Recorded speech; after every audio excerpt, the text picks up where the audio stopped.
চালাইতাম missing, এই তেল বাইরে গেছে গা, তেলের দাম বাইরে গেছে গা, ওই লেগে নিয়ে এলাম মডার। একটা আইসি এড হয়ে গেল নষ্ট, আর নতুন আলাম ওরা চলে না। এইভাবে কি কৃষকের জীবন চলে? হ্যাঁ, এবং কৃষকের জীবনটা কি চলবো? আল্লাহ দেহে না আঙ্গুরে এত কষ্ট করে দিন যায় কি আঙ্গুরে মডার পাল্টাইতে পাল্টাইতে তেনা হয়ে গেল গা।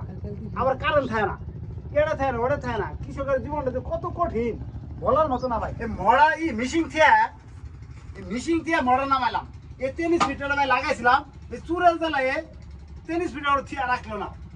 30 ফিটের নাকি চুরে কি করি, এই 30 ফিটের থিয়া আটা লাগাইলাম, তারপরে এই মডার দিয়ে আরেক মডার লাগাইলাম, তাও ভাই চলতেছে না। এবার করে ভাই দিন চলবে 14 মাসটা আই বললো। এই ক্ষেত খোলা খোলা দিয়ে নিলাম, বাচ্চা বেরোয়েছে।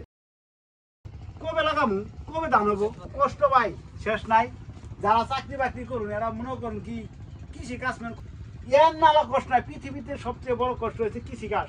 যদি করবা চান একদিন আগে করে দেবুন, কিন্তু কষ্টটা এই চুরের জ্বালায় 30 মিনিট থাকে না, চুরের জ্বালায় মডার থাকে না। এই নতুন মডার আনছি তো হারাত পারো নাবো, বাড়ির বউ থেকে আয়া মডার ধরে ঘুম পারো নাবো, এই চুরে লাগে চল। আমি আলাদা চাকরি বাকরি করুন, অফিস করে আয়া ডাড়ে ঘুম পারুন, আমরা ঘুমাবার হয় না। এই 3টা মাস আমরা ঘুম পারাম না, মশায় কামড়াবো। এই কত কি যে হবো ভাই, আর বলার মতো ভাই ভাই আর কবার চাই না, আমার দুঃখের কোনো শেষ নাই।